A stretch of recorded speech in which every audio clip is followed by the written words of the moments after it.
போகிறோம். 1 table spoon அளவுக்கு நான் இஞ்சி பூண்டு பேஸ்ட்டு எடுத்துக்கிறேன். நறுக்குன கருவேப்பிலை சேர்த்துக்கிறேன். நான் இதில் நறுக்குன கொத்தமல்லி தழை சேர்த்துக்கிறேன். பூண்டு சேர்த்துக்கிறேன். ரெட் சில்லி ஃப்ளாக்ஸ் கொஞ்சம் இதில் கொஞ்சம் மிளகுத்தூள், காரத்துக்கு ஏற்ற மாதிரி மிளகாய் தூள் சேர்த்துக்கிறேன். டேஸ்ட்டுக்கு ஏற்ற உப்பு சேர்த்துக்கிறேன். லெமன் சேர்த்துக்கிறேன். நான் லெமன் ஜூஸ், அரிசி மாவு, மைதா மாவு 1 டேபிள் ஸ்பூன், கொஞ்சம் கார்ன்ஃப்ளவர் மாவு சேர்த்துக்கிறேன். இதுக்கு மைதா மாவு, அரிசி மாவு, கார்ன்ஃப்ளவர் மாவு, கொஞ்சம் கருவேப்பிலை, கொத்தமல்லியும் உப்பு சேர்த்துக்கிறேன். இதை அப்படியே நம்ம நல்லா அழகாக கலந்துக்கிறேன். நான் இதில் ஒரு முட்டை சேர்த்துக்கிறேன்.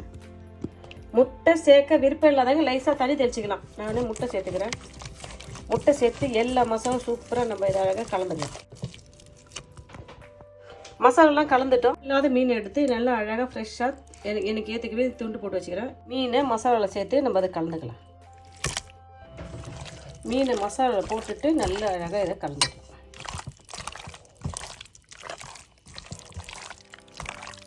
தண்ணி தேவைப்பட்டால் தண்ணி ஊற்றிக்காதீங்க, தண்ணி தெளிச்சிங்க. 1 கிலோ கறிக்கு எனக்கு இந்த மசாலா திட்டமாகுது. உனக்கு எக்ஸ்ட்ரா வேணால் எக்ஸ்ட்ரா கொஞ்சம் சேர்த்துங்க.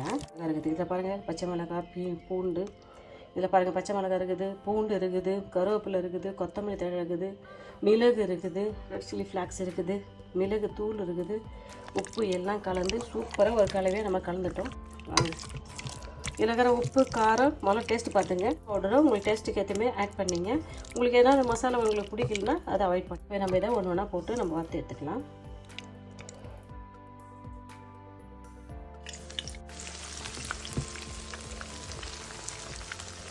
அப்படியே இதை மிதமான சூட்டில் வேக வச்சு எடுக்கலாம். மிதமான சூட்டில் அழகாக வேக வச்சு எடுப்போம். அப்படியே திருப்பி போடுவோம்.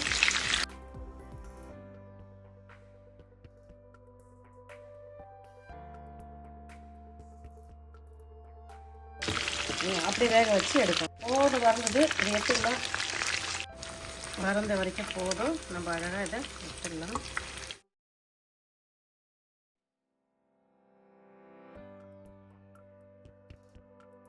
மீதம் இருக்கிறதையும் நம்ம அதே போல் நம்ம செஞ்சிடலாம்.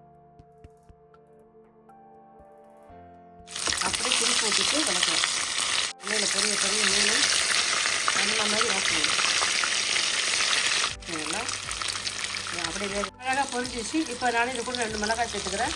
கொஞ்சம் கருவேப்பிலை சேர்த்துக்கிறேன். ஏன்னா தனியாக வளர்க்க முடியாது. இப்படி கூட போட்டு வளர்த்தா கொஞ்சம் இது வெடிக்காது. இதெல்லாம் வெடிக்கும். பச்சை மிளகாய், கருவேப்பிலாம் கொஞ்சம் வெடிக்கும்.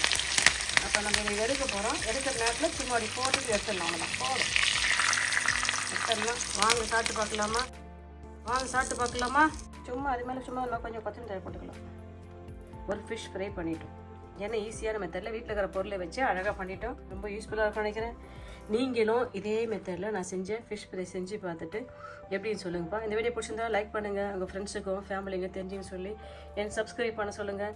நாங்கள் சாப்பிட்டு பார்த்து சொல்லுங்கள். நான் செஞ்ச ஃபிஷ் ஃப்ரை இன்றைக்கி எப்படின்னு சொல்லுங்கப்பா. Bye, thank you.